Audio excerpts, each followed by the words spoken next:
Hey, and welcome back to another episode. We're going to do something a little bit different. I'm sitting here next to my Army Christmas tree, and we're in the holiday season. We're coming up on Christmas. We just passed Thanksgiving, and I really just wanted to do an episode and say thank you to all my guests who have been on the show this past year, and to all of you who have subscribed and liked and followed on all the different platforms. Thank you for making this show what it is and having it grow tremendously over this past year. So, season 6 has been amazing, and I'm just really humbled and grateful for everything that you have done to turn this show into a place where we could share ideas, we could talk to each other, we could collaborate, and we get to know each other a little bit better, as well as highlight some of the great things that everybody else is doing. So, thank you for making that possible. And we're going to go into season 7. Starting in January. We have a jam-packed season coming up for season 7. We're going to be releasing 2 episodes a month for interviews. We're going to be doing, of course, my shows where we're going to have a monologue. You get to hear from me and a couple of other branch out segments. We're going to be talking about nutrition and fitness, and as well as highlighting veterans and what they bring to the leadership space, what they've learned from their time in service, and what they've brought to entrepreneurship, what they've brought to their organizations and their business and the civilian workspace. So we're going to highlight that this year, as well as do the traditional shows that we've already done. I estimate we're probably going to have over 50 episodes this year for season 7. And it's amazing to think about. Over the last several years, I was, working hard to get you 25 episodes a year, and that was strictly audio. And now this past year, I said, you know what? I really want to deliver 36 high quality, good episodes. We did the Indiegogo campaign, and we were able to raise some money to be able to get you, the scenery and the backdrop and a couple of pieces of equipment, an upgrade. So thank you for everyone who supported that and doing that. We released a book this year in 2025, Life Skills That You Didn't Know You Needed, which is doing very well on Amazon. There'll be a link in the description. And then based on that book, we're also offering this year a course on how you can implement and develop those life skills coming up in 2027. The link is also in the description of this. If you're interested, you can go click there. And it'll be another great community where we can all come together, learn and grow and develop ourselves moving forward. So I'm really excited about where we're headed in season 7 going into 2026. So thank you. Thank you for making this what it is. I cannot say that enough. It's so heartfelt and warming to know what we're growing here and where we're going in the future. It's all thanks to you and what we've done. I just kind of want to give you a glimpse of what we're going to be closing out season 6 with. You have this episode. The next episode, we're going to be talking to Amos Belongo, and he talks about intergenerational communication. And what we've learned in the last episode from Jennifer Hawkins is that, people are leaving the workplace and they're leaving it faster than you thought. So we need to get after talent development. We need to get skills development. We need to get after executive level leadership skills, strategic level thinkers, higher level thinkers, critical thinkers. We need to get those out there. But Amos is going to be talking about how do we bridge that gap in communication between, the Gen Z, the millennials, the Zennials, the Gen Xers, and then of course the baby boomers. And we all speak differently. It's gonna be great as we round out 2025 going into 2026. And in 2026, we're going to start January off. Let me pull up here from my trusty book because my brain can't remember it all. So in 2026, we're going to start off in January with Aslak de Silva and his black belt leadership, what he's learned from being a fighter, as he's learned in martial arts, all of his skills, becoming a CEO, and how that translated over. We have a great conversation with him. He's from Finland, wonderful gentleman, and you guys are going to get to meet him in January. Also in January, we're going to meet Pavel Denyek, and he wrote a book for his kids because he's from the Czech Republic. He wrote a book about the importance of entrepreneurship, and it's not going to be as easy as you think. His kids were thinking, I'm going to start a business and have all of this easy money coming our way.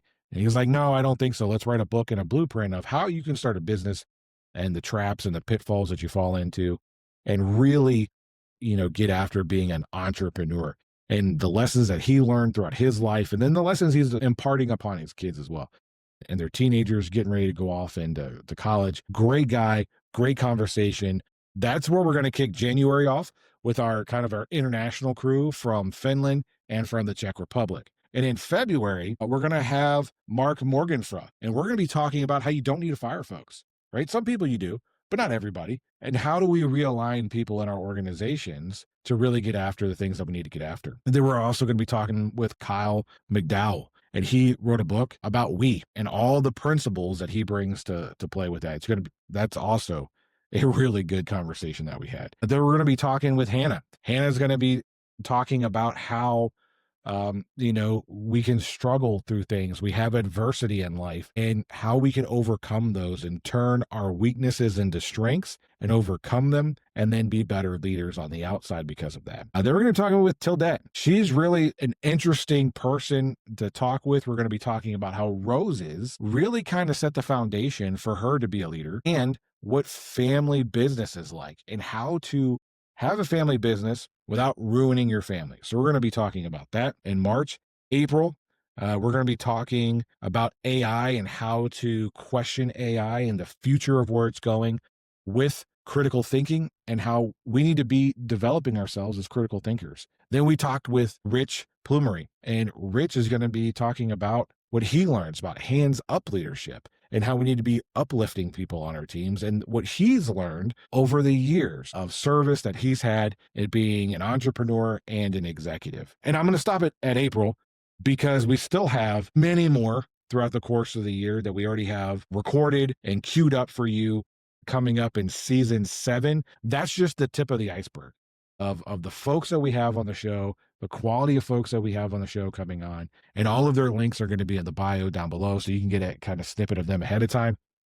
I'm super excited about season 7 and where we are going with that.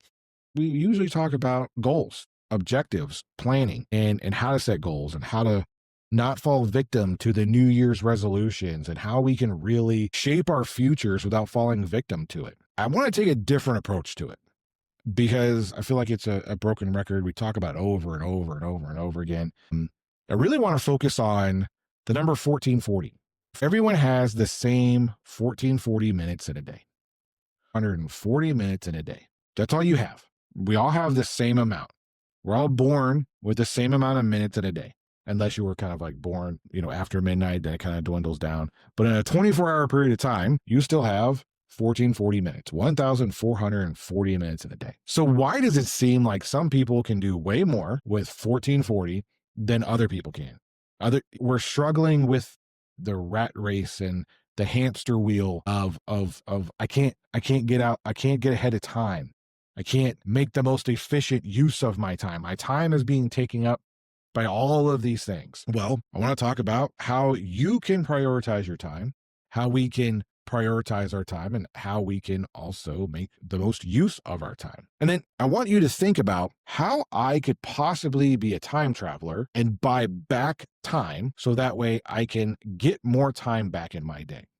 Because if we're being honest with ourselves, people say time is money all the time. Well, time is money. Time is money. No, I wholeheartedly believe time is infinitely more valuable than money. And it, so that goes into everything. So if I'm working a 9-to-5 job and I'm working 40 hours a week and I have a set salary or I have an hourly wage that I'm working for, my time is money, right? I'm exchanging my time for a limited amount of money. And in that case, what that means is you feel like then when you save up all that money and you want to buy a car, you feel like it's a life-changing event because you spent your life working to save that money.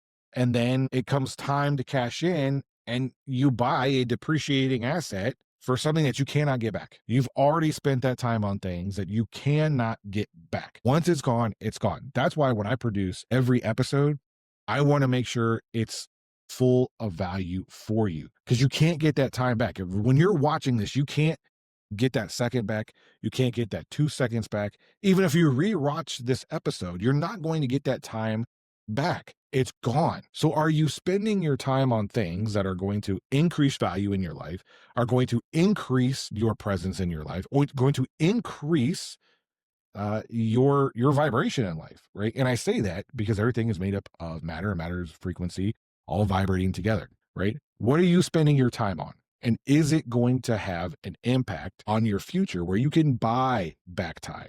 And that's how we can time travel. I read an interesting book about biblical principles of business and why people believe that every person is put on this earth for a mission. And I wholeheartedly believe that myself. Everybody has a mission and a purpose of why you're here.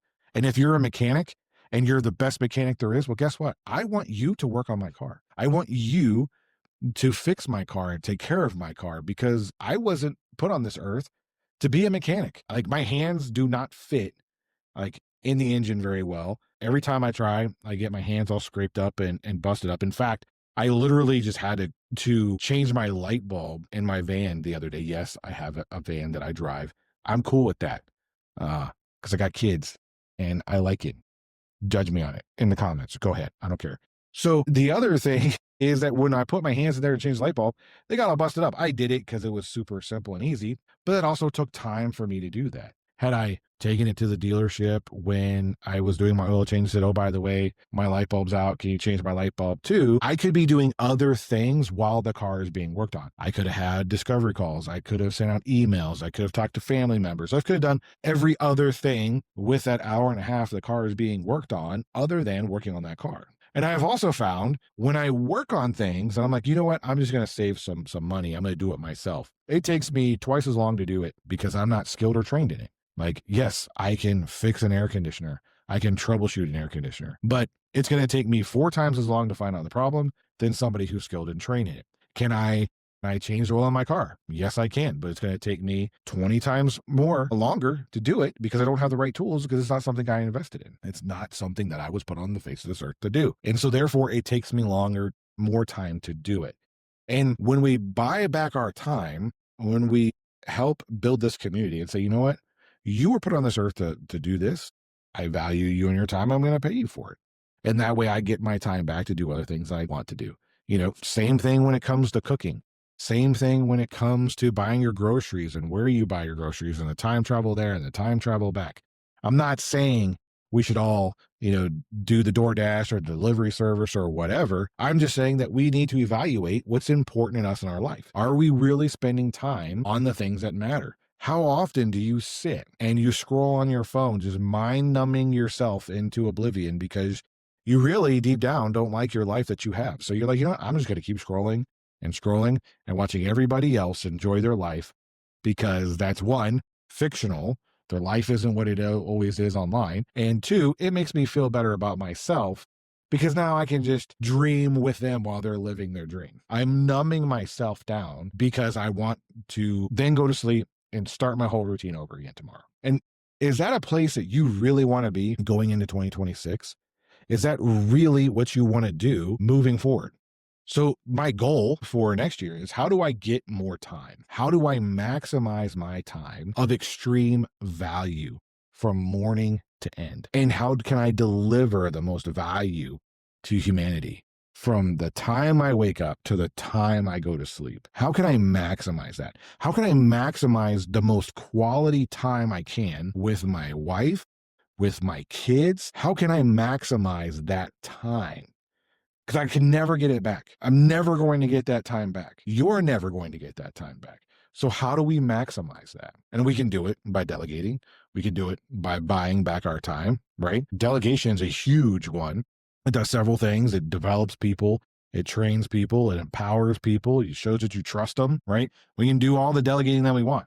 Because the moment you pick it up and do it yourself, you're saying this specific thing is so important that I must do it because the outcome result is tied to a specific thing that is more valuable than my time. I want you to think about that. Every time you do something, you're saying the thing that I am currently doing that I'm never going to get back is infinitely more important than the thing that I'm not doing because this is what I have to do. So delegate it. There's plenty of people who want to do it and who can do it, so delegate. And it's not a slight on anybody or anything, but we all have phases in life and we all need to be developed. Delegation's a good tool. Buy back your time. If you don't have to do it and you have some discretionary funds and you could pay somebody else to do it, pay someone else to do it. There's nothing wrong with that. That's why there's multiple people on the face of this earth, because everyone can be blessed by each other if we all just adequately treat each other that way. I fully agree with that. And if you think you're like, oh, well, I'm to this status or I'm to that status to do those things. You're not above anything. you should serve. You should serve and you should give back and you should invest your time into other people in delivering value for them and solving their problems. That's what you should do. So when it comes for our goals into 2026, don't base them on time, but think about what you're going to be spending your time on this year. Is it worth it? Is it worth it? Is the thing that you're going to do going to increase the value in your life, going to increase the value of others around you? Or is it going to depreciate the value in others? Is it going to lessen them and lessen what they're doing? Because we often do that, right? It's transactional. We need to start getting our minds wrapped around what can I do to provide most value and for time spent on doing something. So that is how I'm going to leave 2025 going into 2026 with that simple question. What are we going to do with the 1440 that we are entrusted with? And how are we going to make the best use and time of that going forward into 2026? I really appreciate everything that you do on a daily basis. Whatever it is that you do, I want you to know that I truly appreciate you and what you do. And if you got some value out of this, if you don't mind, like hitting the like and subscribe button and all those other things, so that way you know when we produce another episode. And I just want to say, have a Merry Christmas this year, and I hope you have an amazing New Year and enjoy the rest of the year that you have with your family, with everyone that you can surround yourself with, because 2026 is going to be amazing. So thank you. Do, do, do.